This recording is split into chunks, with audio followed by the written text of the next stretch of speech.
नमस्कार, बहुत स्वागत है आपका। मैं हूं आपके साथ सृष्टि मेहता। देखिए, बुलेटिन की शुरुआत हवा की गुणवत्ता के साथ कर रहे हैं। उत्तर भारत के कई राज्यों में हवा की गुणवत्ता हर दिन खराब होती जा रही है। दिल्ली एनसीआर में लगातार प्रदूषण बढ़ रहा है, जो लोगों की सांसों पर सबसे बड़ा संकट बना हुआ है। हालांकि रविवार को लोगों को पॉल्यूशन से हल्की राहत मिली। दिल्ली के कई इलाकों में हवा की गुणवत्ता 200 से कम दर्ज की गई। हालांकि ये भी बहुत खराब श्रेणी में ही आता है। वहीं हरियाणा में भी कई जिलों में थोड़ी राहत तो मिली, लेकिन कई जिलों में पॉल्यूशन से लोग काफी परेशान नजर आए। सबसे पहले आप दिल्ली की इन 4 तस्वीरों को देखिए। किस तरह से कर्तव्य पथ, अक्षरधाम, नई दिल्ली रेलवे स्टेशन और लाल किला, सभी चारों ही जगहों पर पॉल्यूशन जो है वो साफ तौर पर हवा में घुला हुआ नजर आ रहा है। विजिबिलिटी उसकी वजह से काफी कम हो चुकी है। और लोगों की अगर बात करें, सबसे ज्यादा समस्या आम लोगों को आ रही है सांस लेने में, और आंखों में जलन की शिकायत भी बढ़ रही है। तो सांसों पर पॉल्यूशन का संकट बना हुआ है। ऐसे में सुबह मॉर्निंग वॉक पर निकले लोग खुद ये बात कहते नजर आए हैं कि सुबह के समय भी पॉल्यूशन इतना ज्यादा हवा में घुला हुआ महसूस होता है कि सांस लेने में कठिनाई होती है। अक्षरधाम की भी तस्वीरें और लाल किले की भी तस्वीरें आप देख रहे हैं। हर जगह के यही हाल बने हुए हैं, जहां प्रदूषण का जो स्तर है वो इतना ज्यादा खराब श्रेणी में पहुंच चुका है कि लोग अब घरों से बाहर निकलने से भी डर रहे हैं। इसके साथ ही विजिबिलिटी कम हुई है, तो वाहनों की रफ्तार भी धीमी हो गई है सड़कों पर।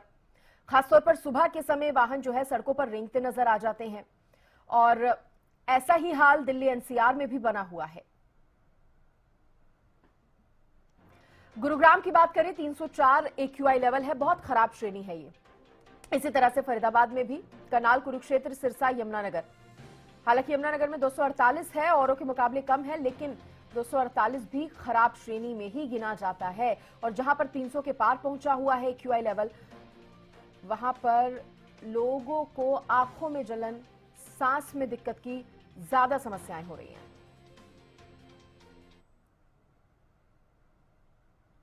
हरियाणा के जिलों का भी हाल अब आपको बताते हैं।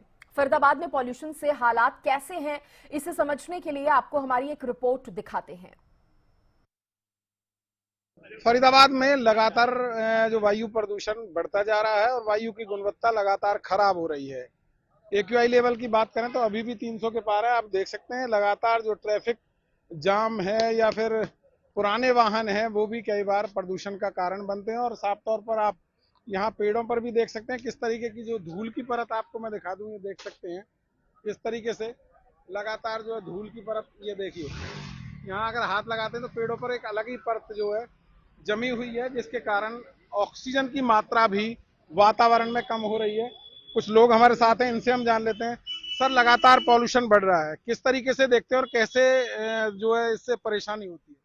देखो, पोल्यूशन से उद्योग भी काफ़ी गति धीमी हो जाती है उद्योगों की, क्योंकि जो भी BS4 डीजल हैं वो सारे वही बड़े वाहन वही है। तो अगर उन पे बैन लग जाता है तो जो सामान की आवागमनी है उस पे एक तरह से चक्का सा जाम हो जाता है। तो आप किस तरीके से देखते हैं और कैसे इससे बचाव करें, आप क्या मानते हैं? बचाव तो यही है जी, ज्यादा से ज्यादा पेड़ पौधे लगाए जाए।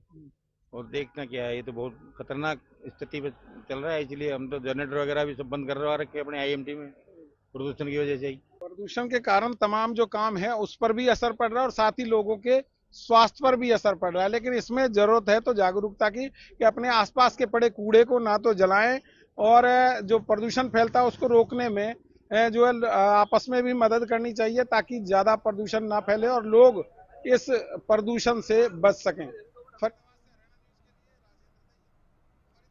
वहीं कालांवाली में प्रदूषण लोगों को किस तरह से परेशान कर रहा है, वो भी आपको दिखाते हैं। हम बात करें कालांवाली की, तो कालांवाली के अंदर जो सुबह और शाम का वक्त होता है उस टाइम आंखों में जलन और आंखों में दिक्कत ज्यादा आती है। आमजन इस समस्या से बहुत परेशान है। अगर कालांवाली की बात करें तो जो कालांवाली एरिया वो पंजाब बॉर्डर के साथ लगता है और जहाँ पर धान की फसल ज्यादा पाई जाती है, उस तरीके से जहाँ पर जो पराली जलाने का कार्य है वो भी किसानों द्वारा किया जाता है। लेकिन प्रशासन की तरफ से बार बार किसानों को जागरूक किया जाता है कि किसान पराली ना जलाएं, और सरकार व प्रशासन ने की तरफ से किसानों को एक अनुदान राशि भी जारी की हुई है कि जो किसान पराली नहीं जलाएगा वो उसको एक अनुदान राशि दी जाएगी। और उसी तरीके से किसानों को बार बार जागरूक भी किया जा रहा है सेमिनार करवा के और गाँव जाकर। इसी तरीके से अगर बात करें तो पिछले सप्ताह सिरसा के जो उपायुक्त महोदय उन्होंने अपने निर्देश भी जारी किए थे कि ग्राम सचिव और पटवारी जो हैं वो हर गांव के अंदर जहां पर पराली जलाने का कार्य होता है वो अपने रात को वहां पर अपना ठहराव करेंगे और उस तरीके से जो पराली जलाएगा किसान उस पर सख्त कानूनी कार्रवाई करेंगे। अगर प्रशासन की बात करें तो प्रशासन कहीं ना कहीं जागरूक तो कर रहा है, लेकिन किसान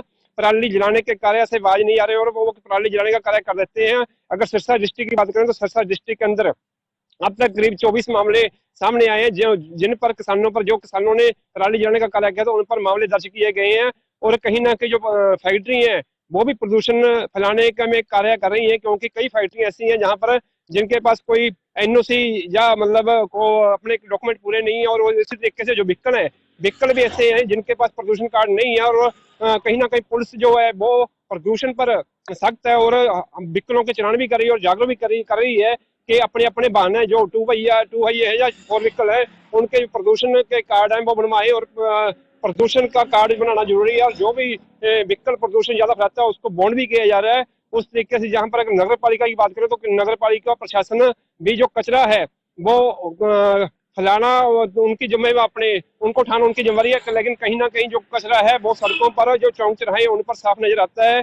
और उस तरीके से अगर पंजाब बस स्टैंड की बात करें या पुराने बाजार की बात करें तो वहां पर कचरे के ढेर अक्सर देखने को मिलते हैं। उस तरीके से जो प्रदूषण है उस तरीके से प्रदूषण उस कचरे की वजह से भी फैलना पाया गया है।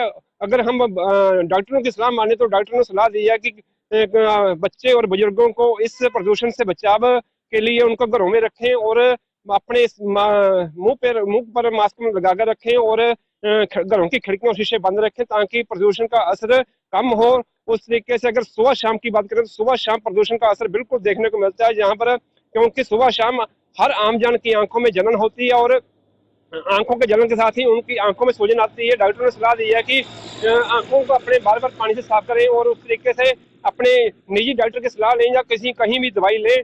और उस तरीके से जहां पर प्रदूषण की मार बिल्कुल देखने को मिल रही है। मैं कालांवाली से रिपोर्टर कृष्ण। तो बढ़ते प्रदूषण को कम करने के लिए दिल्ली एनसीआर में ग्रेप 4 लागू किया गया है। बात चरखी दादरी की करें तो चरखी दादरी का एयर क्वालिटी इंडेक्स 250 के पार हो गया है। यहां ग्रेप 4 लगने के बावजूद भी नियमों की धज्जियां उड़ाई जा रही हैं। प्रशासन ने एक काम किया कि बच्चों की छुट्टियां कर दी 4-5 दिन के। अब बच्चों की छुट्टियां करने से पोल्यूशन थोड़ा ही कम होगा। किसान पराली जला रहे हैं।